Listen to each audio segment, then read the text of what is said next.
La contrahistoria.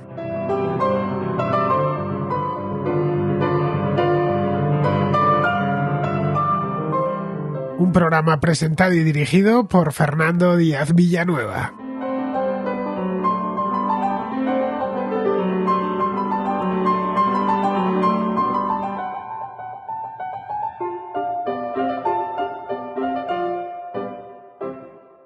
En la noche del 5 al 6 de enero, en los países de cultura hispana, los niños se van a dormir esperando a recibir los regalos que habrán de traerles los Reyes Magos de Oriente. Esta tradición de los Reyes Magos, ofreciendo regalos a los niños que se han comportado bien durante el año, no es especialmente antigua. De hecho, cuesta rastrearla en las fuentes más allá de mediados del siglo XIX. Estaríamos, por lo tanto, ante una tradición relativamente nueva, pero que ha echado hondas raíces en países como España, donde cierra el ciclo de festividades navideñas y suele, por lo general, ser la preferida de los más pequeños. Pero la figura de los magos, yendo a adorar al niño Jesús, no es precisamente reciente. Se trata de un episodio bíblico que aparece en el Evangelio de Mateo en los siguientes términos. Nacido, pues, Jesús en Belén de Judá en los días del rey Herodes, llegaron del oriente a Jerusalén unos magos diciendo: ¿Dónde está el rey de los judíos que acaba de nacer? En oyéndolo, el rey Herodes se sobresaltó y con él toda Jerusalén.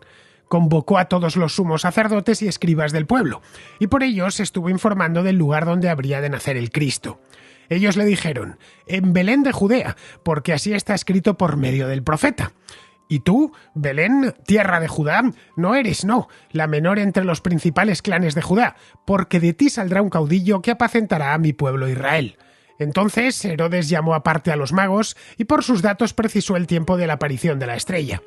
Después, enviándolos a Belén, les dijo: Id e indagad cuidadosamente sobre ese niño, y cuando le encontréis, comunicádmelo, para ir también yo a adorarle.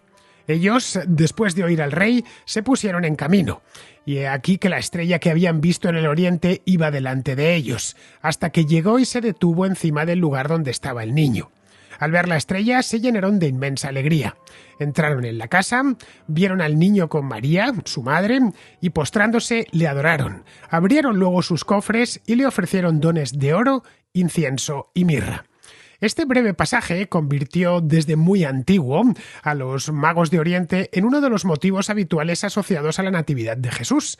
Todo a pesar de que San Mateo no nos cuenta mucho más allá de que venían de Oriente y que llevaron 3 presentes al niño: oro, incienso y mirra. En ese relato inicial aún no son reyes, no sabemos bien ni de dónde venían ni cuántos eran, aunque se dio por hecho que 3, por el número de regalos. Fueron las tradiciones posteriores las que establecieron su lugar de origen, algo aún disputado entre Persia y Arabia. Su número, 3, y sus nombres, Melchor, Gaspar y Baltasar, nombres que también han sido largamente debatidos, aunque ya aparecen en un mosaico de San Apolinar el Nuevo en Rávena, en el siglo VI. Se llegó a considerar incluso que se habían convertido al cristianismo, que fueron martirizados y que sus restos, tras numerosos avatares, llegaron a la Catedral de Colonia, en Alemania, donde hoy se les venera. Hay otra reliquia importante asociada con los Reyes Magos que se conserva en el monasterio de San Pablo en el monte Athos, en la Calcidia, al norte de Grecia. Allí los monjes dicen poseer los regalos que los magos entregaron a Jesús y que la Virgen María guardó toda su vida: unas plaquitas de oro y unas bolas de incienso y mirra. Una historia, como vemos, que se ha ido construyendo a lo largo de los siglos hasta alumbrar bellas tradiciones, como la de los regalos infantiles la mañana del 6 de enero. Pues bien, para desentrañarla y conocer todos sus misterios, hoy nos visita Alberto Garín, con quien repasaremos la tradición de los Reyes Magos de Oriente.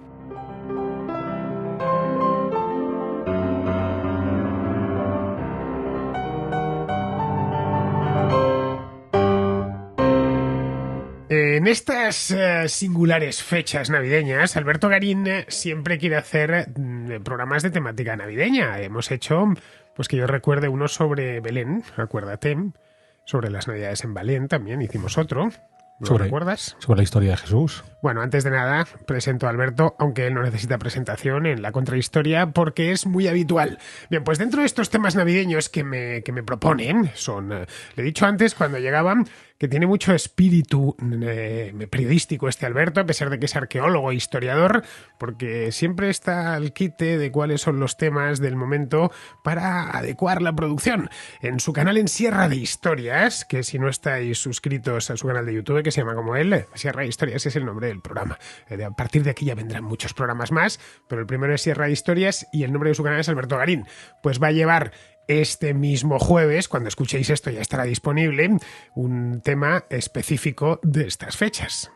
Que es la historia de la Basílica de la Natividad en Belén. La historia de la Basílica de la Natividad en Belén, de la que hablamos aquí, creo que fue hace un año aproximadamente, sí, o hace 2 años, no me acuerdo ya. Bueno, aquí lo hemos tratado 2 veces, una vez cuando hablamos del arte bizantino, el arte de la Antigüedad tardía, y una segunda vez cuando hicimos aquellas 2 contras de la historia de Belén. Efectivamente, que nos salieron 2 al final, no sé si fueron las Navidades del año pasado o las Navidades del año anterior. Bueno, nos quedaban algunos temas navideños y uno de ellos fundamental, por lo menos en las Navidades hispanas, especialmente españolas, peninsulares, son los Reyes Magos.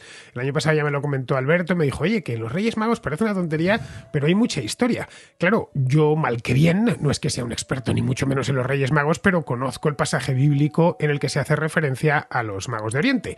Y es un solo pasaje que os acabo de leer en la introducción. Como habéis podido comprobar, es muy breve, se lee en apenas 1 minuto y que aparece solo en uno de los 4 evangelios, en el de San Mateo. Bien, sobre este texto tan breve se ha construido toda una tradición, varias tradiciones, una catedral en Alemania, la catedral de Colonia se llama así, Catedral de los Reyes Magos, Drei Könige en alemán, con su relicario allí, es un relicario fantástico hecho en el siglo XII, es un sarcófago triple, dorado por supuesto, una cosa muy bonita que llegaron a abrir incluso en el pasado. Y pues una de las tradiciones más bonitas que hay en España, que es la de los Reyes Magos, a mí es la que más me gusta de toda la Navidad. Pero es que además en la iconografía cristiana desde muy temprano aparecen los Reyes Magos y es el elemento asociado inevitable al nacimiento. Entonces cuando uno monta su nacimiento, su Belén, están José y María con el niño, el buey y la mula y los Reyes Magos. Pero insisto, es que los propios cristianos, así como hay otros elementos de la iconografía cristiana que van evolucionando, aparecen, desaparecen, los magos desde el siglo III se incorporan a esa iconografía y hasta hoy. Es decir, que lo que es reciente es la tradición nuestra, concretamente española, de los... No sé si en otros países de Hispanoamérica la tienen también. Sé que conocen los Reyes Magos y que los celebran, pero esto que tenemos aquí en España, la locura de los Reyes Magos, las cabalgatas, en fin, todos los que hemos sido niños en España sabemos lo que significa. Bien, esto es mucho más reciente, esto es del siglo XIX. Sí, y en Hispanoamérica también hay cierto cariño hacia los Reyes Magos, fruto de la gran emigración de españoles a finales del XIX y principios del XX a Hispanoamérica. Que se lo llevaron allí. O sea, claro. Era una tradición, digamos que efervescente en ese momento y decidieron llevársela al otro lado del Atlántico. Bien, esa es la última parte de la tradición, que lo que conocemos nosotros, los Reyes Magos del día 6 de enero por la mañana, el comer roscón de Reyes, que es otra delicia maravillosa, los hay de muchos tipos, aunque los puristas van al que no va relleno ni nada de eso, que tiene su haba, en fin, todas estas tradiciones que tanto nos gustan y que nos recuerdan además a nuestra infancia y que precisamente por eso nos gustan más todavía. Eso es lo último en llegar.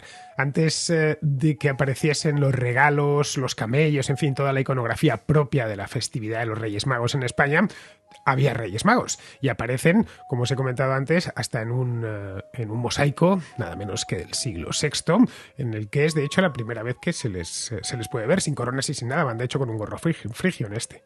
Sí, no es la primera vez que se les ve, pero sí es la primera vez que sabemos cómo se llaman. Es el que les puso el nombre, el autor de este mosaico, porque no hay ninguna fuente que tengamos que aparezca en algún texto en el que se inspirase el autor de este mosaico. Bueno, sí había un documento previo con unos nombres parecidos a los de Melchor, Gaspar y Baltasar, ya del siglo V, que quizás conocía el musíbara que hizo el mosaico en Ravenna, pero hay otros muchos documentos que les dan otros muchos nombres. Es más, como tú comentabas, se asume que son 3 porque llevaban 3 regalos, pero hay tradiciones en la Antigüedad tardía donde dicen que puede ser 4, 8, 12, como los apóstoles o las tribus de Israel. Entonces, quien fija definitivamente que son 3 y se llaman como los conocemos hoy, Melchor, Gaspar y Baltasar, es en este mosaico. El musivario de Rávena, de San Apolinar el Nuevo. Este mosaico, por supuesto, se conserva muy bien y se puede contemplar en la actualidad. Bien, vayamos al principio. Cuando decimos Reyes Magos, no decimos los Reyes de Oriente. Y rara vez, a pesar de que es como aparece en el Evangelio, decimos los Magos de Oriente. Decimos los Reyes Magos. Aquí habría que hacerse dos preguntas. La primera y fundamental es ¿por qué se emplea el término mago? Los antiguos judíos y por supuesto los cristianos se llevan muy mal con la magia. ¿Qué es eso de tener a 3 magos, nada más y nada menos que 3 magos, es decir, 3 hechiceros delante del niño Jesús? Pues bueno, el término de magi, que es como está escrito en el Evangelio en griego, es un término de origen persa, que viene a significar sabio. Claro, ¿qué es un sabio del siglo I antes de Cristo? Pues un sabio es alguien que tiene una amplia erudición y sobre todo en una de las ramas más importantes de este mundo antiguo, que era la astronomía y su derivación siempre compleja de la astrología. Entonces no tenemos que pensar que sean gentes que hagan trucos de manos o que hagan aparecer y desaparecer conejos, sino que son hombres sabios. Es más, a los magos, por ejemplo, en inglés se les conoce como the wise men, o sea, los hombres sabios. De modo que esa es trasladamos directamente el término que por alguna razón en la tradición se incorporó de gentes que vienen de Oriente. Claro, aquí hay un batiburrillo interesante que es Oriente, ¿vale? Pero en cualquier caso uno de los elementos que viene del mundo oriental es el término perse, un término persa que es el de magi, que es sinónimo de sabio. Serían los magoi, ¿no? Tú estudiaste griego en tercero y en COU, ¿no? Yo estudié griego en tercero y en COU. En aquel entonces, en aquellos tiempos, todavía se estudiaba griego, los adolescentes los que queríamos hacer letras puras estudiábamos griego. Y el plural era magoi, creo. Sí, el plural de... Sí, porque es magos, magoi. Magos, magoi, efectivamente. El singular termina en ese, que es una cosa muy contradictoria. Efectivamente, eso es el griego. Es que antiguamente, para los más jóvenes, si uno quería, podía estudiar griego en tercero de bachillerato y en el preuniversitario. Luego ya llegabas a la carrera y ya en historia no había griego, pero sí había latín, acuérdate. Sí, estudié latín también en la carrera. El primer curso era latín. Sí, nosotros, tú y yo que hicimos letras puras, teníamos 4 años de latín. 4 años de latín, correcto. Era una asignatura fantástica. Y el griego todavía más, o sea, te daba una lógica semántica espectacular. Yo estudié griego con don Silvio Costoya, un profesor que jamás olvidaré. Pues tú te acuerdas de todos los profesores, yo no me acuerdo de ninguno, para que veas que poco influyeron en mí los profesores. Pero bueno, ya tenemos claro por qué los llamaron magos, es decir, no eran magos en el sentido de un tipo que apareciese allí con una varita mágica, magos en el sentido moderno del término, ni siquiera en el sentido de hechiceros a la antigua usanza, sino gente muy sabia. En inglés yo creo que la cosa queda clara, porque en alemán utilizan el término reyes, drei König, es decir, los 3 reyes, pero en inglés utilizan los wise men, the 3 wise men, es decir, los 3 hombres sabios, y se siguen refiriendo a ellos así, o a veces dicen también the 3 kings, aunque en la cultura anglosajona no tiene la importancia que sí desarrolló en otras, como por ejemplo la alemana y sobre todo la cultura hispana. Bien, otra pregunta que tenemos es el tema de la estrella, que es otro elemento fundamental en cualquier nacimiento que se precie y genera muchos problemas al belenista en cuestión para colgarla. Sí, porque, como acabamos de decir, si una de las características de estos hombres sabios de este mundo antiguo era su observación del cielo, su conocimiento astronómico y las interpretaciones astrológicas que hacían a partir de ahí, no nos ha de sorprender que en el Evangelio se cuente que ellos están siguiendo una estrella, porque han visto una rareza astronómica y se preguntan, ¿qué es lo que está sucediendo? Aquí ha habido todo tipo de debates de cuál es esa estrella que los magos de Oriente podían estar siguiendo. Hemos de pensar que estamos hablando en torno al año 7 al 5 a.C.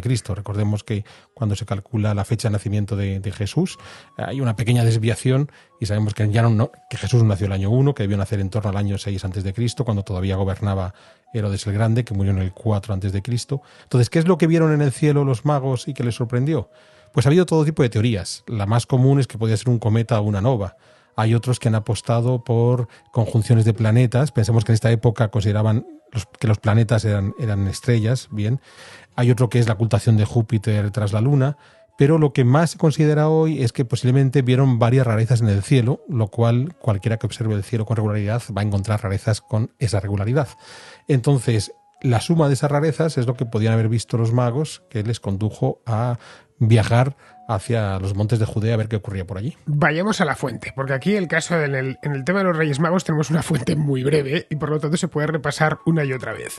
La estrella aparece en 2 ocasiones en este texto, es un texto que os acabo de leer, aparece cuando ya han llegado a Judea, han llegado a Jerusalén y se lo dicen, bueno, aparece aquí, os lo vuelvo a leer. Al ver la estrella se llenaron inmensamente de inmensa alegría, porque la estrella se había detenido. Y he aquí la estrella que habían visto en el oriente que iba delante de ellos.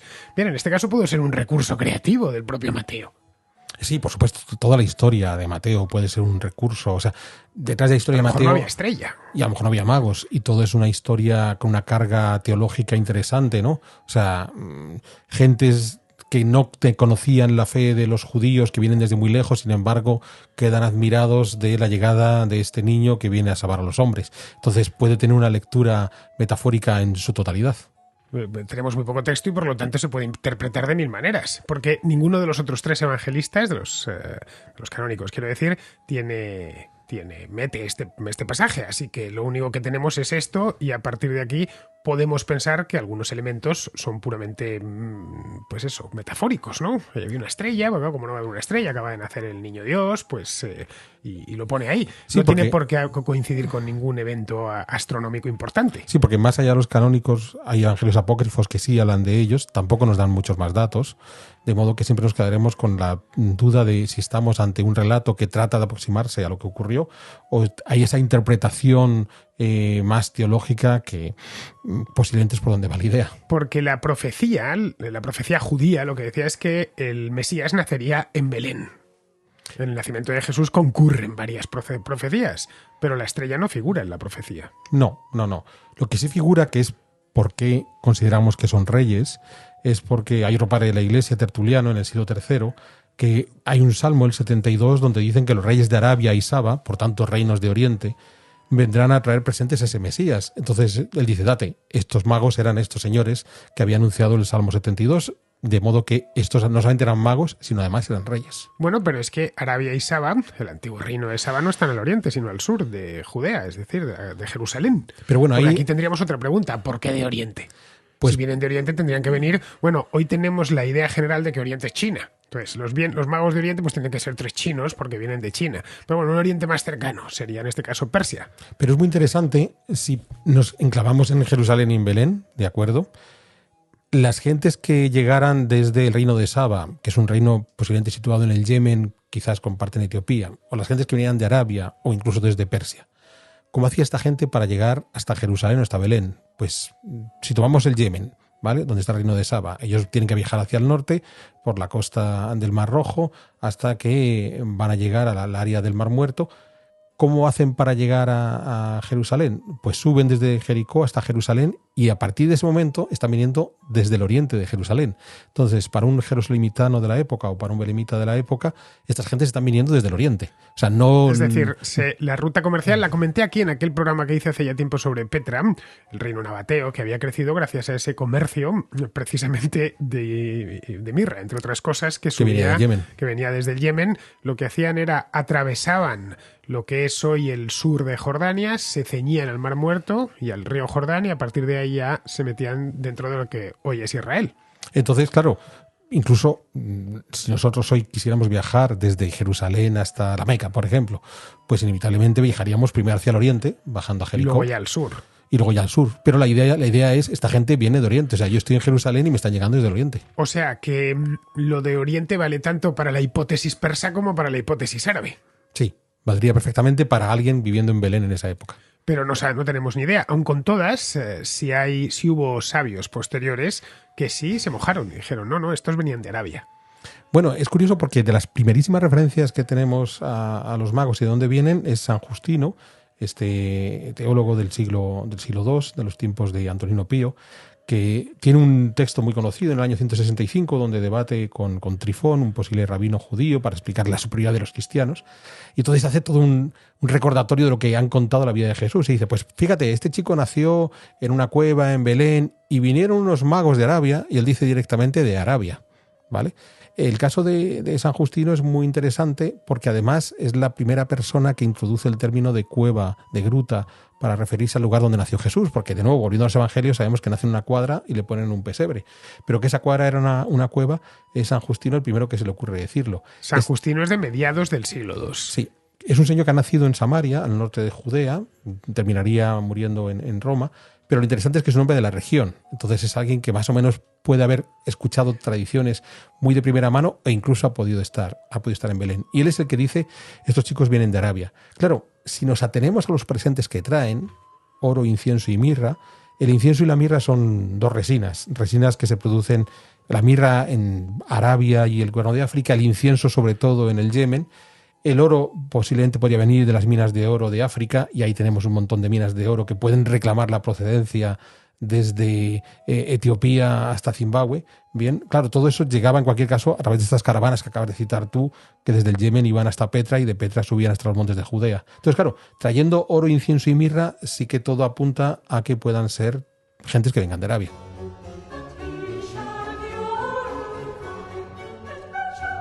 Bien, oro, incienso y mirra son los 3 regalos que le llevan el niño Jesús. Creo que todos los conocemos, y cuando yo era niño, yo sabía lo que era el oro, cuando tenía, 6 o 7 años. El incienso no tenía ni idea de lo que era y la mirra menos todavía. Yo pensaba, no sé si te pasaba a ti, Alberto, decía, pues menudos regalos más malos le trajeron. Pudiéndoles traer un tren eléctrico o algo así al niño Jesús, le traen, vale, el oro está bien porque, bueno, el oro sirve para algo. Pero claro, yo no tenía ni idea para qué servía el incienso y para qué servía la mirra. Eso de inciensar las casas es algo moderno. En la casa de mis padres no se inciensaba, se limpiaba. Y era cosa de las iglesias, pero yo no iba a la iglesia, así que no la conocía. Y respecto a la mirra, que era una resina muy utilizada en el Imperio Romano para casi todo, se mirraba a los muertos, se utilizaba como medicina, en fin, era para 1000 cosas. Bueno, pues no existía todavía la industria química y tiraban de la naturaleza, de la botica natural. Bien, estos regalos debían ser muy valiosos para la mente del hombre antiguo. Pues en efecto, yo como niño también me parecían unos regalos extraños fuera del oro. El incienso sí lo conocía porque en mi casa sí que había tradición católica. La mirra no tenía ni idea de lo que era y tardé muchísimo tiempo en descubrirla.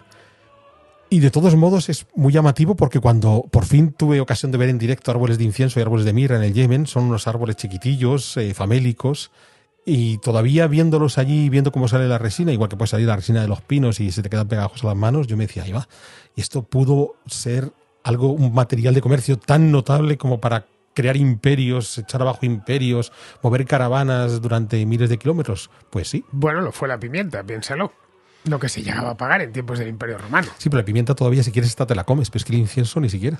Bueno, pero la pimienta se utilizaba también para embalsamar a los muertos. Las especias servían para todo, era una de las cosas que tenían. Bueno, uno de los valores de la especia es que los alimentos que estaban empezando a pudrirse, les echas un poco de especia, se quita el mal sabor y mal olor y te lo comes. Es decir, este tipo de productos naturales tenían infinidad de usos. De hecho, el incienso es una mezcla, no es propiamente algo que salga de un solo, porque incienso viene del verbo encender, lo que ha derivado en el verbo encender en castellano. Lo que ocurre es lo que se enciende, lo que se quema. Lo que ocurre es que pasa lo mismo que con el aceite. En principio el aceite solo es de oliva, pero hoy tenemos aceite de todos tipos. Con los inciensos nos ha ocurrido lo mismo. Hay un incienso y una resina del árbol del incienso, que es solo el árbol del incienso, pero luego hay otras muchas resinas de otros muchos árboles que también se encienden y que por metonimia se han terminado por llamar inciensos, como ya digo, como llamamos aceite al del girasol o toda esa infinidad de aceites que tenemos hoy, aunque el único aceite original sea el de oliva. Y el único digno con el que cocinar. Eso es. Dicho sea de paso. Igual que en principio el único incienso digno de ser encendido es el del árbol del incienso. Conoces bien mi impacto cuando llegué a Guatemala. El tercer día fui a comprar aceite y me encontré cualquier cosa menos aceite de oliva. Y el que había era carísimo. Entonces dije, y había un aceite llamado de canola. Yo no sabía ni lo que era la canola. Ajá, que es muy habitual. Que es muy habitual allí. Y dije, ¿cómo voy a poner yo algo? Una cosa que se llama canola. No puede ser serio. Bien, en los mediterráneos, cuando decimos aceite, poliaceite, seguimos pensando en aceite de oliva. Uh-huh. Los españoles, los italianos, los franceses del sur, naturalmente los griegos, pensamos en aceite de oliva. Pero volvamos con los Reyes Magos. Bien, el hecho de que los regalos fuesen oro, incienso y mirra, especialmente los dos últimos, incienso y mirra, nos hace pensar que venían efectivamente del Yemen, de Arabia, vamos, de la península arábiga. Pero la primera vez que aparecen representados, este mosaico, del que ya hemos hablado, de San Apolinar el Nuevo en Rávena, aparecen con unos 3 gorritos frigios muy aparentes, que más vestidos de persa, van disfrazados de persa de la época. Sí, de per se, el nombre original de Magi, que lo estamos hablando antes, es un término persa. Entonces, bueno, tienen un nombre persa. Y, en efecto, desde el momento que empiezan a representarlos, el más conocido es el de San Apolinar Nuevo en Ravenna del siglo VI, pero ya hay representaciones en sarcófagos de comienzos del siglo IV, que tenemos en los museos vaticanos, donde son 3 los magos y aparecen en efecto con estos gorritos frigios. Claro, el gorro frigio, para nuestros contraescuchas, es el que se volvió muy popular en la Revolución Francesa.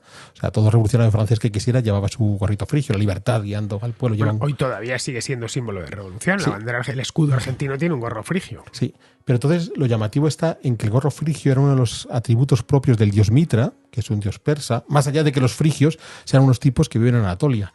Con lo cual vemos un batiburrillo muy interesante, porque todo es Oriente. O sea, cualquier cosa que está más allá del mar Egeo es Oriente, y en el momento que nos están llegando elementos de más allá del mar Egeo, todo es Oriente. No nos tiene que chocar tanto, ¿eh? Es lo mismo que nos ocurre, por ejemplo, a los europeos con el Extremo Oriente. Si son chinos, japoneses, coreanos, vietnamitas, todos son chinos y todos son de Oriente, a pesar de que puede haber grandísimas diferencias entre ellos. Pues esa confusión es la que también tenían estas gentes de los siglos III y IV, cuando tienen que representar a estos magos que pueden venir de Persia y no de Arabia, y entonces le ponen atributos que ellos consideran que son propios de ese mundo persa. Bien, ¿tienes a mano la imagen de este mosaico? El de San Apolinar el Nuevo. Sí. La tienes a mano, ¿no? Os la estoy mostrando en este momento para que os hagáis una idea de qué estamos hablando. Ya sabéis que de vez en cuando en la contrahistoria también ponemos imágenes. Si estáis escuchando esto a través de YouTube, la tenéis pues a la vista, no tenéis más que echar un vistazo a la pantalla, y si lo estáis escuchando a través de iVoox y de la zona de comunidad, podréis ver esta imagen. Bien, ahora la estamos viendo todos, incluyendo Alberto Garín, que la tiene ahora mismo ahí. Podéis ver un mosaico bien bonito, por cierto, de esta iglesia de San Apolinar el Nuevo en Rávena, una auténtica joya toda la ciudad, y más concretamente estas iglesias. Es una iglesia muy antigua, hablamos de ella en aquel programa que hicimos hace tiempo sobre Bizancio. Es una iglesia del siglo VI, la iglesia en sí, de principios del siglo VI, pero este mosaico es algo posterior, es de mediados del siglo VI. Bien, aquí lo tenemos, aquí tenéis a los 3 reyes con sus 3 presentes, sus 3 ofrendas. Les encontramos, como os hemos comentado antes, con su gorrito frigio, con sus capas, vestidos de persas, y arriba los 3 nombres: Baltasar, Melquior y Gaspar. Esto es lo que hay. Esta es la primera representación, y a partir de aquí empieza a construirse toda la historia. Bueno, el mosaico es una auténtica preciosidad, y es casi un milagro que haya llegado hasta nosotros, ¿eh? Ya te digo, no Tan es bien conservado. No es la primera, pero sí es la primera vez que aparecen identificados los 3. ¿Que se han conservado? Sí, pero bueno, Ravenna llegó a ser la capital del Imperio Romano de Occidente, es la última capital del Imperio Romano de Occidente, posteriormente fue la capital del reino de los ostrogodos, del exarcado bizantino de Italia, y después se quedó durmiendo en la historia hasta hoy, por eso es por lo que se ha salvado. Aparte de estar en una zona pantanosa que impide que sea sitiada y tomada de manera violenta, pues ahí se quedó, y gracias a eso tenemos este y otros muchos mosaicos en toda la ciudad de los siglos IV, V y VI. Lo llamativo es, si los contraescuchas están viendo la imagen, es que no solamente están ellos 3, sino observarán que Baltasar todavía no es negro. Baltasar se convertirá en un rey negro ya para el siglo XV, cuando los europeos tengan claro que hay más colores de piel por el mundo. Pero otro elemento que a lo mejor se les escapa en ese primer instante es que hoy, cuando pensamos en los Reyes Magos, el más viejito suele ser Melchor, que es el que va con la barba blanca, ¿vale? Gaspar es un poquito más joven y suele ir con una barba pelirroja, y Baltasar es el negro. Aquí no, aquí está todo cambiado. El más viejito es Gaspar, bien Baltasar, o sea, el que representaría la edad provecta es Gaspar, el maduro es Baltasar y el joven es Melchor. Entonces también esto ha ido cambiando con el tiempo. Bueno, aquí tenemos representadas las 3 edades, ¿vale? La juventud, la madurez y la vejez, pero no tenemos las 3 razas, o por lo menos las 3 razas del mundo antiguo. Todavía no. No han aparecido. Todavía no. Pero Bien. digo, tenemos las 3 edades no en el orden que las conocemos hoy. Aquí tampoco se les presenta como reyes, No simplemente todavía. como magos. Esto es muy curioso, la conversión de reyes. Ya digo que desde que Tertuliano lo plantea la posibilidad en el siglo III, a partir de ahí, que aparezcan o no coronados, es complicado de seguir. Mientras preparábamos el guión, te comentaba hace un rato que podía ser un buen tema para uno de mis vídeos de Sierra de Historias, porque es posible que los reyes lleven o no lleven corona. Desde el momento que decidimos que son reyes, ¿vale? Llevarán o no llevarán corona dependiendo quién encargue la representación. Entonces hay gente a la que le interesa que lleven corona y habrá clientes a los que no les interese que lleven corona. Ese vídeo de Sierra de Historias ya está tardando, ¿eh? Pero todavía tardará un poquito más. No, tiene que tardar poco porque se nos pasan las Navidades. Aunque bueno, también es verdad, como eres tan de fechas, Alberto, puedes dejarlo para las Navidades del año que viene, así que os tendréis que esperar un año para que Alberto haga este vídeo sobre el tema de las coronas. Bien, pero ¿en qué momento empieza a llamarse? Porque lo de magos ya se sabía, lo de Magoi lo tenemos en el mismo evangelio. Pero hay un punto en el que al Magoi se le añade lo de Rex, lo de rey. Es decir, aparte de magos, ojito, cuidado, que eran reyes. Pues ya te digo, es esta lectura que hace Tertuliano del Salmo 72, donde considera que esos reyes que se anuncian en el Salmo 72 que vendrían a traer presentes a Jesús son estos 3 magos. Es decir, de nuevo Tertuliano se abona a la teoría árabe-yemení. Él sí. Y abandona la persa. Él sí, como yo. ¿Tú crees que venían de Arabia? Que venían del Yemen, sí, es donde está el incienso. Entonces... Porque el oro es más fácil de que circule. O sea, todo el mundo quiere tener oro en el bolsillo, pero incienso no es algo que todo el mundo lleve cargando. Bueno, el oro es que pesa mucho más, claro. Sí, y además es... Claro, en el mercado de la época podía ser tan valioso el uno como el otro. Pero el incienso es algo que se deteriora, el oro no. El oro, yo puedo agarrar mi carga de oro en el sur de África, dar la vuelta al mundo. El oro es eterno, nos y seguirá. Por eso, lo encontramos bajo tierra, lleva ahí 2000 años y eso es inoxidable, mientras que el incienso se puede deteriorar con mayor facilidad. Bueno, no deja de ser materia orgánica. Bien, esta imagen que acabamos de ver de este mosaico de San Apolinar el Nuevo en Rávena es del siglo VI, pero han empezado a aparecer ya antes. No es la primera vez, como nos decía Alberto hace un momento, es la primera vez que los vemos a los 3, con su nombre encima, es decir, que se ve una representación completa de los Reyes Magos.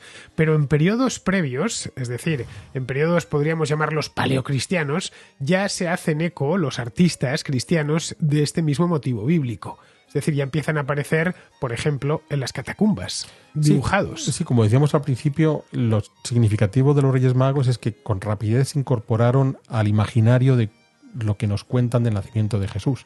Entonces, en efecto, en la catacumba de Priscila, que está en Roma y es del siglo III, hay 3 caballeros que están entregando sus presentes a la Virgen y al Niño, ni llevan gorros frigios, ni llevan coronas, ni llevan nada, pero son 3 y llevan regalos. Se nota que están entregando estos regalos. Entonces, claro, desde ese momento es cuando, insisto, se van a incorporar en un nacimiento que sea como corresponde, ha de tener esas figuras clave: la Virgen, San José, el Niño, el buey y la mula, y los 3 magos.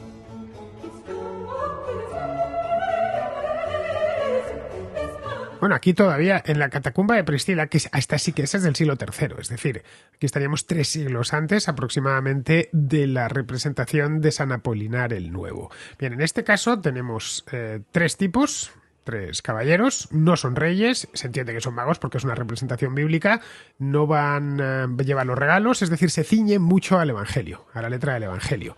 Pero en el Evangelio en ningún punto se dice que sean 3, se dice que son 3 los regalos. Pero no se dice que haya 3 magos. Eso es, por esas razones, por lo que te contaba, que hay tradiciones que dicen que hasta puede ser 12. Pero desde esta catacumba se queda ya la idea de los 3, por la lógica de los 3 presentes que llevaban, y es la que se ha quedado hasta hoy. Es decir, que uno llevaba... Aquí ya va en gustos. A veces yo desde niño oía que el oro lo llevaba Melchor, la mirra Gaspar y el incienso Baltasar. Y supongo que tenías un rey favorito. ¿Tú no tenías un rey favorito? Sí, Gaspar, por supuesto. No, yo de Melchor. No, yo era gasparista, no melchorista. Mi hermana era de Melchor. Bueno, yo creo que por descarte me tocó el siguiente, claro, que era después de ella, pues me tocó ser de Gaspar. Pero vamos, creo que todos los niños en España tienen un rey favorito, muchas veces en función de cómo hayan nacido. Al mayor le tocaba Melchor y al siguiente ya le tocaba Gaspar. No necesariamente, porque mi hermana es mayor que yo y mi hermana era gasparista, además a muerte. Y yo me hice melchorista. Bien, creo que los que estéis al otro lado y seáis españoles y hayáis disfrutado de esta tradición tan bonita, todos tendréis uno de los reyes favoritos a quienes os encomendaréis, por lo menos ya a partir de la noche del 4, cuando va a llegar, ya está cercana la llegada de, oye, que a pesar de todo aquello que hice en verano, espero que se os haya olvidado, que ya más pedí perdón y tal y cual, porque los regalos van atados, como bien sabemos siempre, al buen comportamiento. Bien, ya tenemos los 3 que quedan asociados asociados a los 3 regalos. Como había 3 regalos, pues claro, lo lógico es que cada uno llevase uno. Pudo haber sido un par de magos nada más, o pudo haber sido 12, o pudieron haber sido 24 que llegasen allí con una cantidad ingente de mirra y de oro. Hemos visto que los regalos eran tremendamente valiosos, aunque a mí no me lo pareciesen en mi infancia, porque claro, no le daba valor a cosas que no sabía que existían, como es el caso de la mirra, y como supongo que le pasará a todos los niños en esta misma época. Se quedaron un poco defraudados por la naturaleza de los regalos. Y luego tenemos el tema de los nombres. Porque claro, una cosa es decir, bueno, 3 regalos, 3 reyes, y otra es inventarse 3 nombres desde cero. ¿Cómo se pudieron inventar estos nombres? Melchor, Gaspar y Baltasar, que son muy bonitos. De hecho, en España hay miles de personas que se llaman así, Melchor, Gaspar y Baltasar. Bueno, en España y en Hispanoamérica, pero alguien se los tuvo que inventar. Sí, porque además ni siquiera, volviendo al origen de los magos de Oriente, ni siquiera son nombres que podamos vincular a la cultura persa o a la cultura árabe. De modo que a partir de ahí es uno de los debates más jugosos que existen, porque lo que va a suceder es que no son los primeros nombres que les dieron, ¿vale? O sea, tienen otro buen montón de nombres que les van atribuyendo, dependiendo de la cantidad de nombres que además tengan, de la cantidad de reyes que le incluyas, ¿de acuerdo? Y como te decía, es en un texto de finales del siglo V, donde por primera vez les van a citar Vitasarea, que será de Baltasar, Meliquior, que va a ser Melchor después, y Gataspa, que va a ser el Gaspar. No son los únicos, ¿vale? Hay otras tradiciones que les ponen otros nombres, ¿de acuerdo? La Iglesia Católica Etíope tiene otros nombres muy divertidos, Hor, Basanater y Karsudán, bien, y hay otras tradiciones donde pueden tener, insisto, otros nombres. Por ejemplo, en el mundo persa hay unos términos asociados a unas divinidades que pueden ser similares a los reyes, Namabanz, Najabanz y Albanz, bien. Entonces, ¿en qué momento le van a colocar lo de Melchor, Gaspar y Baltasar? ¿Por qué el Musíbara de Ravenna le coloca estos 3 nombres derivados de este texto de finales del V, ¿no? De la Scerta Latini Barbari? Pues no lo sabemos, pero fue muy creativo y se le quedó. Debieron gustar y se quedó. Bueno, son muy parecidos. Además, este musivario está hecho, el musivario trabajó a mediados del siglo VI, luego habían pasado 50 años o 60 o 70 como mucho. Vamos, que no había cambiado demasiado. Simplemente decidió fijar los nombres. Y ojo, los fijó de tal manera que es que los seguimos llamando exactamente igual. Y han pasado 1500 años, ¿eh? Sí, porque como tú dices, en el caso de España los hay, y no solamente en España, se convirtieron en nombres propios de personas, o sea que fueron plenamente asumidos en la cultura cristiana. Tanto que seguramente hay algún Melchor, algún Gaspar o algún Baltasar al otro lado. Posiblemente. Casi seguro no, seguro, al 100%, porque hay muchísimos en España. No se pone ya tanto a los niños estos nombres, pero entre gente más mayor sí es común conocer Gaspares y conocer Melchores, también Baltasares, por supuesto. De hecho, se convirtió Baltasar hasta en un apellido. Sí, pero incluso hay algún personaje ilustre que tiene varios de ellos. Recordemos que Jovellanos se llamaba Melchor Gaspar. Melchor Gaspar de Jovellanos, efectivamente. Ya los padres dijeron, venga, vamos a por todas y le ponemos Melchor Gaspar. Ya sí con esto, no es... Sí, porque lo de Baltasar les parecía excesivo. Bueno, normalmente lo tradicional era poner al niño el nombre del día en el que había nacido. Por lo que es posible. Si nacían un 6 de enero... Con lo que es posible que no sé qué día nació. Sí, nació un 5 de enero, estoy viendo. ¿Quién? Jovellanos, sí. Claro, pues ya está, le vino de suyo, ¿no? Es decir, que muchas veces te tocaban hacer el 6 de enero y te caía el nombre de ahí que a veces uno tenía suerte y otras veces mala suerte. De ahí, por ejemplo, el nombre de las niñas Reyes. El nombre de las niñas Reyes, efectivamente. Por cierto, Alberto, ¿tú naciste el día de tu santo o directamente ya te pusieron Alberto porque le gustaba el nombre a tus padres? Pues bueno, el nombre le gustaba a mi madre, pero curiosamente, el día que yo nací también hay un San Alberto. No el más famoso de los San Albertos, que es San Alberto Magno, el maestro de Santo Tomás, un San Alberto Lovaina, que es un tipo del siglo XII que le hicieron santo en el siglo XVII en toda la polémica contra los luteranos alemanes. Pero sí hay un San Alberto el día de mi santo, curiosamente.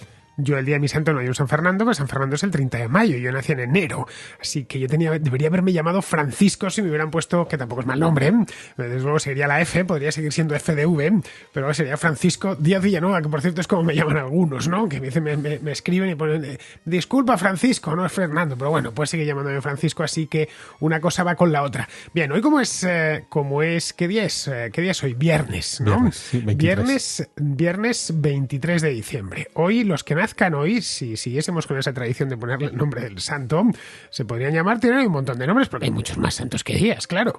Podrían llamarse, tenemos aquí Juan de Ketty, Ivonne, Juan Stone, Sérvulo no está mal, llamarse Sérvulo. Si, hombre, te llamas Sérvulo y se queda con todo el mundo con tu nombre para no olvidarlo jamás. No se olvida jamás. Tú serías Sérvulo Garín, tío. Por ejemplo. Hay uno que me encanta. Que un mártir del siglo IV. Este es magnífico. Este no sabía ni que existía. Torlaco, tal cual, ¿eh? Torlaco. María Margarita de Llubil, ¿vale? Aunque el día de hoy, pone aquí, es conocido por San Antonio de Santa Ana Galbao. Bien, pues que lo sepáis, si hubieseis nacido el 23 de dicembre, que alguno habrá que nació el 23 de diciembre, y seguramente no se llame Torlaco, pues Torlaco, estoy buscándolo. Es un clérigo islandés. Para un que clérigo veas. islandés, Y además, vale, del siglo XII. Y además le hizo Papa, le hizo santo Juan Pablo II, o sea Pues que es un santo reciente. Ahí lo tenemos, claro. Torlaco es como lo llamamos en castellano. ¿Cómo se llama en islandés? Porlakur. Torlaco, Torlagison. Bueno, pues hoy es el día de Torlaco. Si hubierais nacido el 5 o el 6 de enero, pues os podrían llamar Reyes, en el caso de que fueseis chicas, o si no directamente, para chicos tenían 3 opciones, o Melchor, o Gaspar, o Baltasar. Bien, volviendo sobre el tema de su condición real, la corona al principio no aparece. Hemos visto que llevaban un gorrito frigio, pero luego empieza ya la iconografía cristiana a poner a los reyes siempre con corona. Hoy en las cabalgatas de reyes, tan comunes en las ciudades españolas, van vestidos casi de reyes medievales, en otras ocasiones de reyes incluso posteriores, ¿no? Con capas de armiño, pero la corona es relativamente tardía.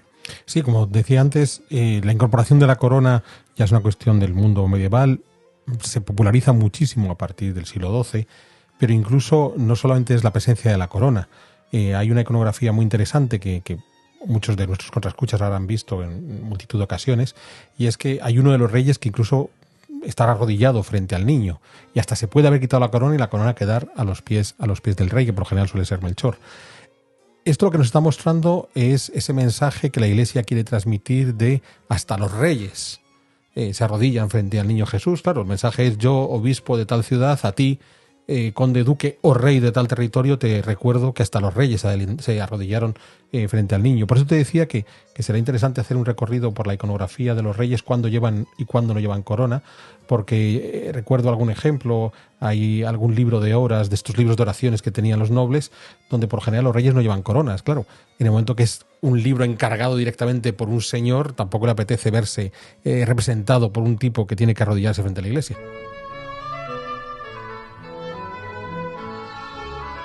Efectivamente, que tenía que arrodillarse, aparte que haya 3, que al rey solo puede haber 1. Bueno, en el caso de la iconografía, lo que tenemos, por ejemplo, en la adoración de los magos de Frangélico, aparecen sin corona. Pero en cambio, un siglo más tarde, Frangélico era del 480, un siglo más tarde, el Greco, en su adoración de los Reyes Magos, aparecen ya con corona. De hecho, aparece Melchor arrodillado ante el niño Jesús y ha dejado la corona en el suelo.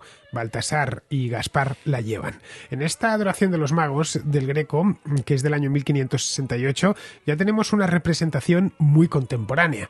Son 3, de 3 edades distintas. El anciano es Melchor, el maduro es Gaspar y el jovencito es Baltasar, con las 3 razas. Tenemos al blanco. En el caso de blanco sería Melchor, pero claro, aquí en el caso de Gaspar no sabría cómo decirlo, porque también es blanco. Normalmente se le viene a poner en unas ocasiones como oriental, otras veces como medio oriental, lo que sería un iraquí o un sirio, y en otras ocasiones directamente como un mediterráneo. Y por último Baltasar, que es la última incorporación, que aparece ya como un africano, del África subsahariana, por lo menos.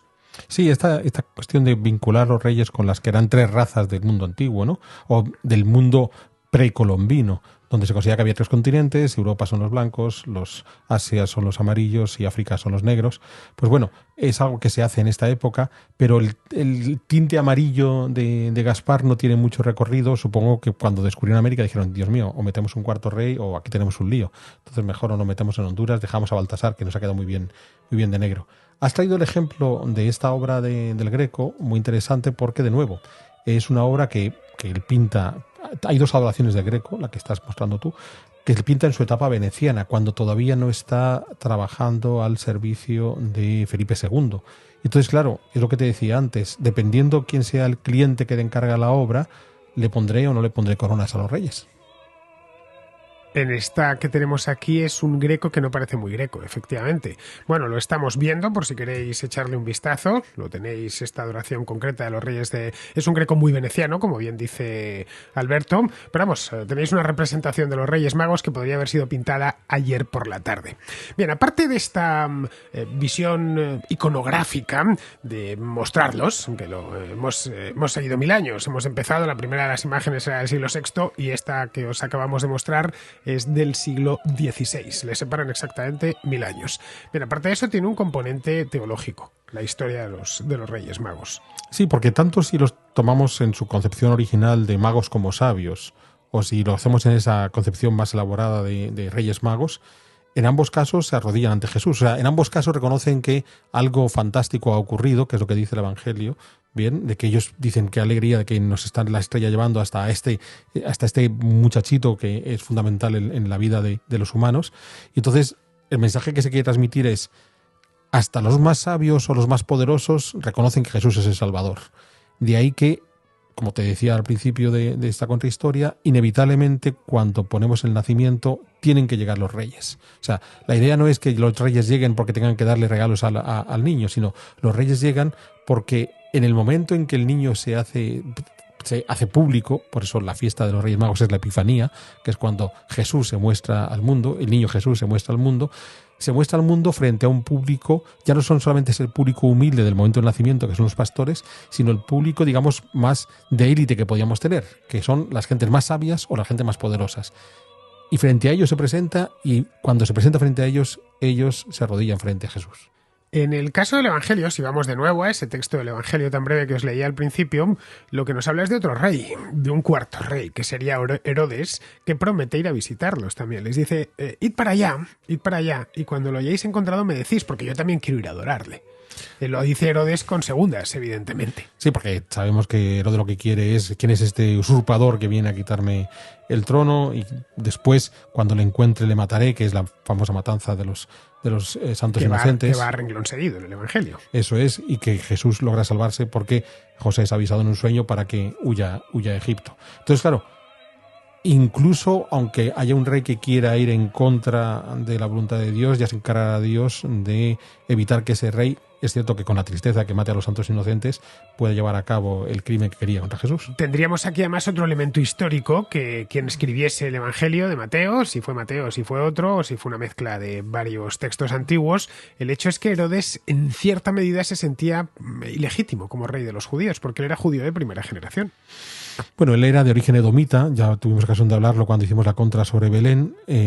Hizo muchos esfuerzos por ser judío. De hecho, construyó el templo de Jerusalén, lo rehizo. Entonces, claro, es alguien que desde el punto de vista geográfico no ha nacido en Judea, porque ha nacido en Edom, en Idumea, es decir, al sur, al otro lado del Jordán.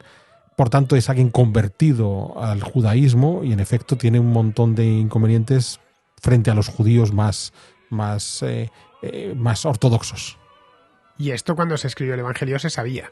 De este tipo, que se hace llamar rey de Judea, no es propiamente rey de los judíos, es un recién llegado. Por muchos esfuerzos que está haciendo, mediante obras públicas, para convencer a todo el mundo de que él es el genuino rey de los judíos, el verdadero heredero de Salomón.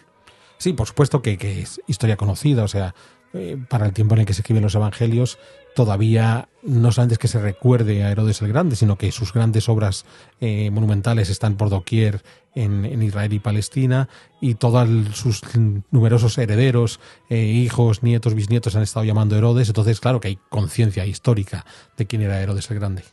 Bien, vamos con el tema de la tradición, porque esto de los Reyes Magos tiene poquita historia, pero en cambio mucha tradición. En ningún momento del Evangelio aparece que tengan que llevar regalos el día 6 de enero, por ejemplo. Tampoco aparece que fuesen reyes, como hemos visto. Es que hay un montón de cosas que se han ido inventando, se ha ido creando la tradición cristiana a lo largo de los siglos. Una de ellas, de estas historias creadas, es el hecho de que posteriormente se convirtiesen al cristianismo. No hay registro alguno, pero más o menos inventó. Sí, porque hay una tradición muy linda que dice que Santo Tomás, el apóstol, el de las llagas, cuando ya está evangelizando en el sur de Arabia y en África, hasta Etiopía, los encuentra ya viejitos en el reino de Saba. Esta tradición vuelve a la hipótesis árabe. A la hipótesis yemení, sí.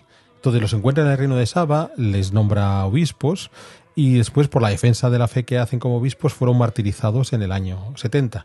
Pues bien, hay una tradición que se suma a la de Santo Tomás y su encuentro con los reyes, y es que Santa Elena en persona fue al reino de Saba a buscar dónde estaban enterrados los reyes y los encontró a los 3 enterrados en el mismo sarcófago con sus coronas, con lo cual dijo, date, estos son los Reyes Magos. Y Santa Elena se lo lleva a Constantinopla. Santa Elena es la madre de Constantino, el emperador, es la que le convierte a él al cristianismo y es en buena medida la inventora de Tierra Santa. Eso es la que se dedica a establecer dónde puede estar la cripta de la Natividad, dónde puede estar el Santo Sepulcro y demás. Pues bien, poco después de que Santa Elena llegue a Constantinopla con el sarcófago, con los restos de los Reyes Magos, hay un obispo de Milán de esa época, de mediados del siglo IV. Milán es la capital en ese momento del Imperio Romano de Occidente. Sí, y además este obispo, San Eustorgio, es un tipo que está en todas las polémicas teológicas que hay en esa época, es un tipo cercano a San Ambrosio, y entonces visita Constantinopla por cuestiones teológicas y en ese momento le ofrecen como regalo, gracias a su defensa de la fe correcta, ese sarcófago de los Reyes Magos que se lleva con él a Milán.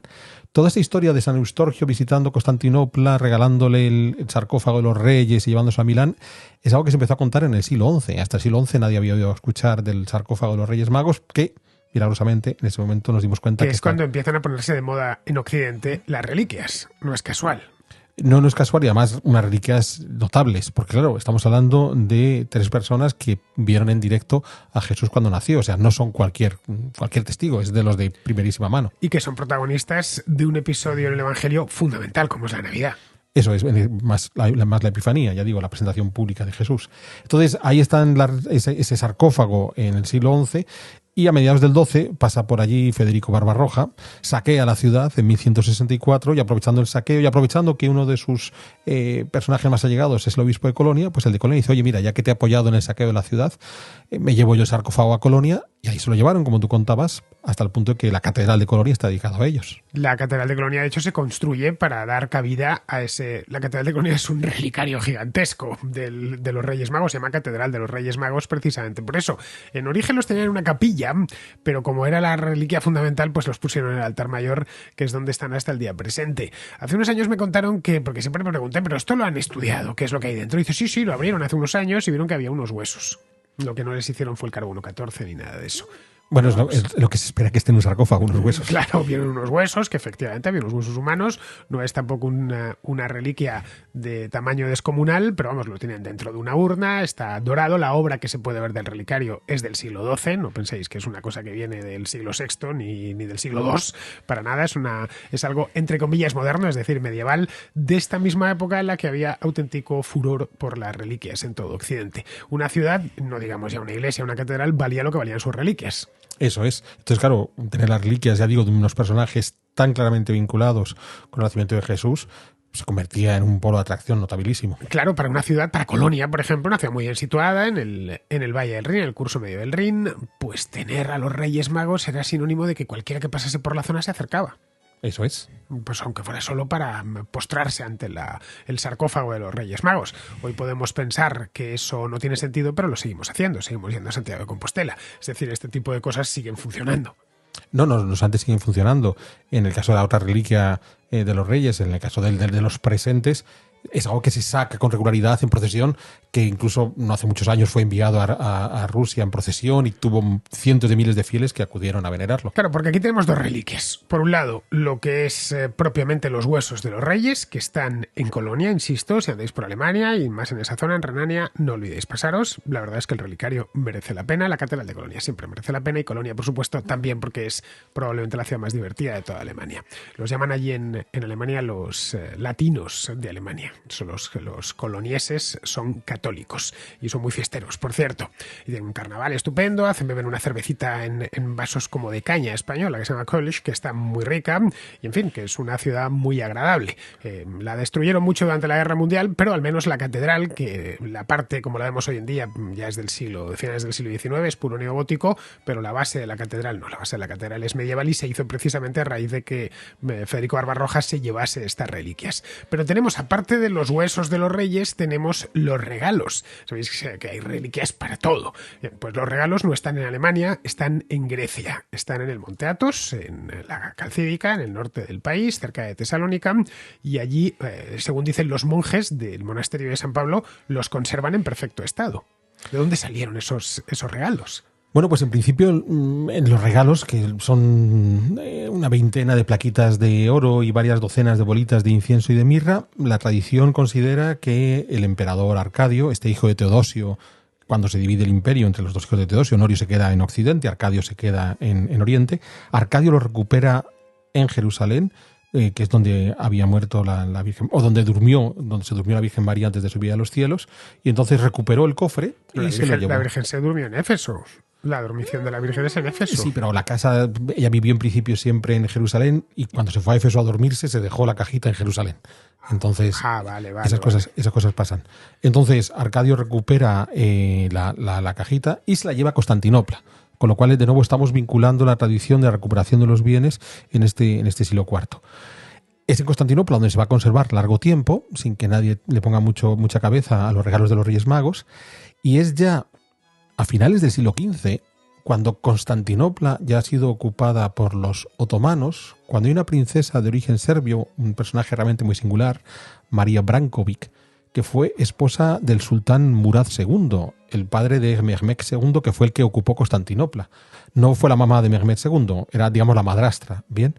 Entonces, cuando se muere Murad II, María Branković regresa a su Serbia natal, tiene unos dominios por allí, pero visitaba con regularidad Constantinopla, donde era bien recibida por Mehmed II, que la llamaba mi madre, aunque no era su madre, y entonces en alguno de estos viajes le entrega la cajita, oye, mira, tenemos esta cosa vuestra, tú que eres cristiana, estos regalos de los reyes, y entonces le da la cajita y María Branković, regresando hacia Serbia, pasa por este monasterio de San Pablo en el norte de Grecia y decide depositarlo allí, y allí se queda hasta hoy.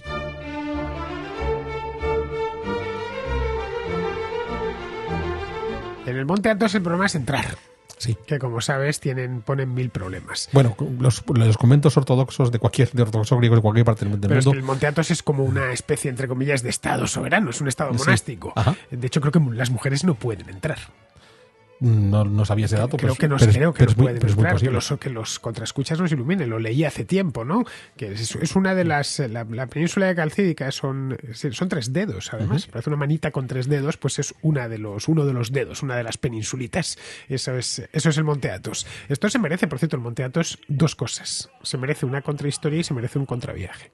Sí, ¿Sí o no? A sí. mí me encantaría ir al Monte Athos, Totalmente. Me gustaría muchísimo.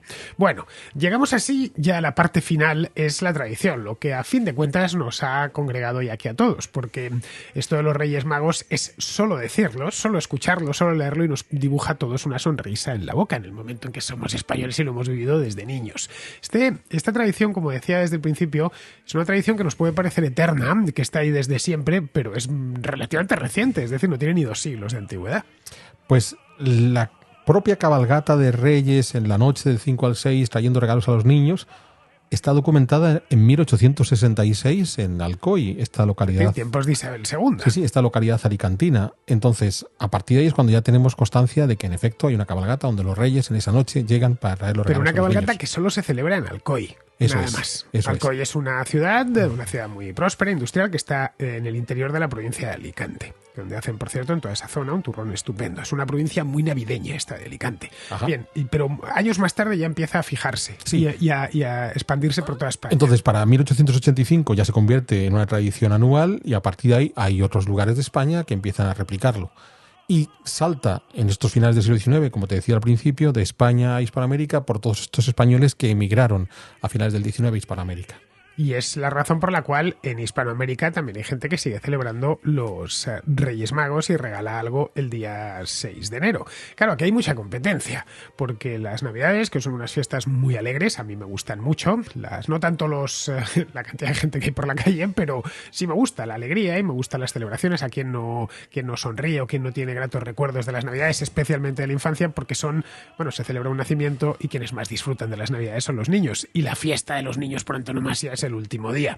Me decían hace unos años en Alemania que éramos un poco malvados, que hacíamos esperar todas las Navidades a los niños con los regalos, mientras que ellos los entregaban al principio. Pues tenían toda la razón, y supongo que cuando tú eras niño te pasaba como a mí, Sí, que, cierto. que no entendías por qué, como te la ven el último día y solo te quedaba un día para jugar antes de volver al colegio, pues era Ya, pero una molestia. yo soy partidario de aplazar el placer, porque luego es mayor. En Bueno, muchas cosas. la ventaja es que tenías 15 días desde Navidad hasta Reyes para husmear por toda la casa a ver dónde habían escondido los regalos. Porque cuando eres un niño crees que los traen los Reyes Magos de verdad. Sí, cuando eres niño, muy niño, sí, pero a mí hubo una maestra, no sé si para bien o para mal, si una canallada o una abertura de ojos rápida, que cuando estaba en primero de GB, por tanto, con 6 o 7 años, me contó quiénes eran los Reyes Magos. Yo se lo expliqué a mi hermana, que era mayor. Mi hermana se negó a creerlo y se negó a creerlo durante muchísimos más años. Pero como ya sabía quién era, pues a partir de ahí lo que tenía que dedicarme era 15 días de Navidad a buscar los regalos. No, yo me lo creí, no se me acuerdo cuándo fue, hasta que, bueno, me lo explicaban mis padres, tal. Siempre dicen, no, porque esto te genera un trauma. No, a mí no me generó ningún trauma. Llegó el momento en que dije, bueno, evidentemente, claro, nadie da duros a pesetas y estas cosas no se recogen de los árboles. Hay unos años, son muy poquitos, por eso hay que cuidarlo. No lo sé, desde que nacen prácticamente, aunque cuando son muy pequeños no se enteran, pero en realidad lo de los Reyes Magos, pues un poco como lo que sucede con Papá Noel, dura poquito y es maravilloso ver a un niño de 6, de 7, de 8 años realmente esperando que van a... y haciendo méritos, que es más importante todavía. Méritos de última hora, que son los mejores, ¿no? Diciendo, bueno, vale, he sido malo todo el año, pero al menos si me porto bien la última semana, los Reyes lo tendrán en cuenta, ¿no? Bien, esto se suma a otro tipo de tradiciones que tenemos, porque en España hacemos los Reyes Magos, pero también hacemos el Papá Noel, por supuesto. A esto dicen, no, no es nuevo. No, no, yo de niño también había Papá Noel. Lo que pasa es que el Papá Noel traía un detalle y te hacía la miel en los labios para lo bueno que eran los Reyes Magos. Pero en otras regiones de España tienen, por ejemplo, el Olentzero, en el País Vasco, que viene a ser lo mismo. O el tío en el ámbito catalán. El tío de Nadal, efectivamente, que es un tronco realmente. Sí. Entonces, bueno, es curioso porque se une la tradición de Papá Noel y de Santa Claus, que eran dos personajes diferentes que terminaban por unificarse, la bruja befana entre los italianos. Es esa idea de que, puesto que Jesús recibió presentes en torno a la Navidad, es un buen momento para compartir presentes. Bueno, a mí me parece una tradición preciosa que espero que se mantenga, porque en sí, regalar a un niño en cualquier época del año es bonito, pero en el mismo momento en el que se hizo público, es decir, la epifanía de nuestro Señor Jesucristo, pues más todavía. Una manera bonita de empezar el año y una manera más bonita todavía de cerrar las Navidades. Pero tiene algo que lo mantienes de mayor, que te gusta de niño, por supuesto, pero que de mayor te sigue gustando, te gusta incluso más, que es el roscón de Reyes. Esto aparece en esta misma época, más o menos. Bueno, el caso del roscón de Reyes, con todas las variantes nacionales, regionales, locales que podamos imaginar, porque en el mundo francés también existe la galette de roi, a pesar de que no tiene nada que ver con el roscón de Reyes español. Esto es muy interesante porque es una antiquísima costumbre pagana, ¿vale? La de elegir un rey por un día para que actúe de una forma atrevida y la elección es azarosa, con lo cual el menos esperado de los candidatos es el que termina por ser elegido. Pues ya digo, ya en el mundo romano previo al cristianismo se celebraba esa elección de los reyes, bien, hasta el punto de que durante largo tiempo esta elección de los reyes, que ya digo, mediante un sistema azaroso, que puede ser el encontrar la famosa haba en el interior del roscón, de la galette, del bollo, de lo que estés preparando, ya digo, durante largo tiempo el cristianismo lo rechazó, pese a que la gente practicaba esa costumbre de elegir un rey por un día para que haga todo tipo de cosas. O sea que lo que aquí tendríamos, Alberto, sería adaptar una tradición preexistente y cristianizarla. Sí, pero además una cristianización que duró, o sea, que fue larga en el tiempo, porque hasta el siglo XVI-XVII no terminó de cuajar el vínculo entre esa elección de un rey por un día y los Reyes Magos. Pero desde el siglo XVII ya se hace esa unión. Digamos que, bueno, pues como estos chicos llevan 1700 años insistiendo en comerse un roscón, pues vamos a vincularlo con los reyes que tenemos dentro del mundo cristiano, que son los Reyes Había Magos. cuenta de que la rosca parece una corona. Además. Claro. Además. Son Reyes Magos, una corona, un bollo con forma de corona, donde incorporamos el haba, que es lo que comenta Alberto, de ser rey por un día. Bien, en los roscones modernos, como bien sabéis, hay dos cosas, por lo menos en España, uno es lava y el otro es el regalito. Eso es. Entonces, uno es para bien y el otro para mal. Claro, y anda la gente evitando el haba, porque dicen, ya sabéis, la superstición, lo mala que es, que el haba trae mala suerte y quien le toque el regalo le tendrá buena suerte. Yo creo que no es eso exactamente, creo que le toca el haba tiene que pagar el roscón. Además, por eso tiene mala suerte, porque te toca pagar. Porque te toca pagar el roscón, ¿no? El que le toca regala el regalito, que son unos regalitos que los pasteleros pues introducen, nada, cositas muy pequeñas, que quepan dentro de un roscón, obviamente. Pues no sé qué ventaja tiene, más allá de luego quedarte con las figuritas del roscón que no sabes qué hacer con ellas a la vuelta de 3 años. Bueno, es esa cosa que se va acumulando sobre el estante de la cocina hasta que un día se caen, se rompen y desaparecen. Y ya terminan en la basura, ¿no?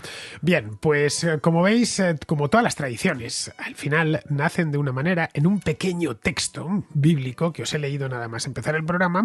Estas tradiciones se van desarrollando, depurando, cambiando, añadiendo cosas nuevas durante siglos y lo que tenemos 2000 años después pues es nuestra festividad de los Reyes Magos, que en cada país adquiere un significado distinto y unas formas distintas, pero que entre los hispanos la hemos convertido en una de las principales celebraciones del año.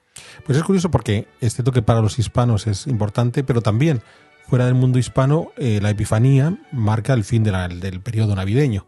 Entonces, incluso para aquellos que no festejan a los Reyes, como los que traen los regalos, porque está Papá Noel por ahí suelto, sí es cierto que el Día de los Reyes, el Día de la Epifanía, es ese día que marca el final de todo el ciclo navideño. Pero en otros países, en España es festivo, claro, es un festivo nacional imprescindible. Pueden quitar cualquier otro, pero el de los Reyes Magos no se quita bajo ningún concepto. En España todo cierra, el día 6 de enero, marca el final de las Navidades. Eso ya, sabes, que como llegan los Reyes, y ha creado además que el final de las Navidades sea una traca de fin de fiesta muy agradable, porque la noche de Reyes es una noche con cabalgata, una noche festiva, una noche en la que se cena de manera especial, y a la mañana siguiente, aunque no haya niños en la casa, todos sabemos que es el Día de Reyes y que salimos corriendo por un roscón. Eso es, o sea, la traca final es el roscón. La traca final efectivamente es el roscón. Digamos que las Navidades las terminamos debidamente endulzados. De hecho, yo procuro comprarme, el problema es que se me ponen duros, claro, pero procuro comprarme uno bien grande para que me dure al menos 3 o 4 días y me pueda, al menos hasta el 9 o 10 de enero, pueda seguir mi dosis de roscón. Hay años en los que los pasteleros fabrican demasiados y tenemos roscones hasta el 15 de enero disponibles en las pastelerías. Lo cual no es un inconveniente, al contrario. No, al contrario, todo lo contrario, especialmente si el roscón es bueno. Yo soy de roscón de pastelería, ¿eh? Yo voy directamente, hay unas cuantas que más o menos me tengo controladas que hacen unas auténticas delicias. Me pegan un clavo, os lo advierto ya, porque estos son buenos, pero es que lo bueno hay que pagarlo. Y los buenos dulces, el pastelero, en fin, le ha puesto mucho esmero y son de una calidad excepcional. Bien, espero que os haya gustado este programa, no tanto porque eso es difícil, pero sí al menos una fracción de lo que os gusta el roscón de Reyes, que a todos, yo creo, no he conocido a nadie que no le guste el roscón. No, y además... A nadie, ¿eh? Yo también soy de pastelería. Es más, yo voy a hacer publicidad, aunque ellos no saben que les voy a hacer publicidad. Hay una pastelería en la calle Juan Bautista de Toledo, en Madrid, aquí en Madrid, en La Prosperidad, Valle de Oliz, que hace unos roscones absolutamente increíbles. Pues ya sabéis, yo esa no la conozco. Yo soy más de aquí las pastelerías del centro, pero algunas que suelo ir, varío evidentemente, no siempre voy a la misma. Y cuando paso, de hecho ya el día 2, 3 de enero ya empiezo, ya me pongo en modo roscón y voy viendo. Y a veces, eso sí, para que veas, yo, sin bautizar, sin ir a la iglesia, no me como el roscón hasta el 6 por la mañana. Yo tenía ese hábito, pero cuando mi esposa, que es guatemalteca, descubrió lo ricos que eran los roscones, ya nos hemos comido uno. No. Yo más es un principio. El roscón no se come hasta el 6 por la mañana. Pero, y a pesar de que me dan ganas de comerlo, bueno, y de hecho ya los encuentras por las tiendas. Pero es cierto, y yo estoy de acuerdo contigo, y mi padre, que era muy apegado a esa tradición, mi padre hasta ese día 6 por la mañana que se iba a comprar a Valladolid su roscón, no compraba, o sea, pero es más, ni siquiera compraba el día antes, no. Él reservaba su roscón y lo tenía pagado, pero hasta el 6 por la mañana no iba por él. El padre de Garín, que falleció el año pasado, era el más grande entre los grandes. Un madrileño que deberían hacerle una plaza, no es por nada, ¿eh? Plaza Juan Garín, ¿sí o no? No, pero madrileño era muy madrileño. Sí, pero se merecería también una plaza. Yo, de hecho, he conocido pocos madrileños más madrileños que Juan Garín. Sí, más madrileño que tú, seguro. No, a mi nivel. A mi nivel lo que pasa es que de otra época más castiza. Pero vamos, a mi nivel. Bueno, con esto ya vamos a terminar. No sin recordaros que tenéis en el canal de Alberto Garín, vuelvo otra vez al principio. La semana pasada os pedía que le pegásemos un empujón para llegar a los 15.000 suscriptores. Bueno, el empujón fue que te ha tirado al suelo, porque te has puesto en 15.700. Sí. Has ganado casi 1.000, macho. He ganado casi 1.000 gracias a ese empujón. Entonces, bueno, hay que seguir empujándole hasta que llegue a los 20.000, luego 25.000 y así sucesivamente. Pero vamos, que tenéis, repite el tema que vas a llevar hoy, que llevas ya hoy, porque lo están escuchando ya hoy. el de la Basílica de la Natividad, la historia de la Basílica de la Natividad en Belén. Ahí lo tenéis, tema navideño por antonomasia. Alberto sube sus vídeos, sus sierras de historias, las sube el jueves por la tarde. Ahora fija, además. A las 7. A las 7 de la tarde, iba a decir hora de Madrid, hora de Vegas de Matute, que es la misma que en Madrid, hay que decirlo, hora de la península, vamos. Bueno, tampoco de la península porque en Portugal es otra hora de la España peninsular, pues a las 7 de la tarde, de la España peninsular y las Baleares, no vayamos a liarla, que luego me llegan los mallorquines y los ibicencos y se me quejan cuando digo lo de península. Ya sabes que en España digas lo que digas, siempre va a haber alguien que se ofenda, ¿no? Sí. Es que has dicho hora española, pero en Canarias no es la misma hora. Si dices hora peninsular, entonces te ofenden los de Mallorca. Bueno, hora de la península y Baleares, 7 de la tarde, todos los jueves está el vídeo de Sierra de Historias. Así que hoy, como es viernes, pues lo tenéis totalmente disponible. Bueno, muy bonito el programa, la verdad. Esto de hablar de los Reyes Magos, que me lo propusiste el año pasado, me ha encantado. Había mucho más tema del que parecía. Así que muchísimas gracias, Alberto, por acompañarnos hoy. No, gracias a ti por permitirme participar una vez más en la contrahistoria y a nuestros contraescuchas por seguir. Solo faltaba, bueno, teniendo en cuenta que estamos ya en periodo navideño, lo último es que le felicitemos a todos los contraescuchas la Navidad. Sí, feliz Navidad. Feliz Navidad a todos. Ha sido un placer teneros a lo largo de este año y espero, sinceramente, que nos sigáis acompañando el año próximo. Así que, o por lo menos, la próxima contrahistoria.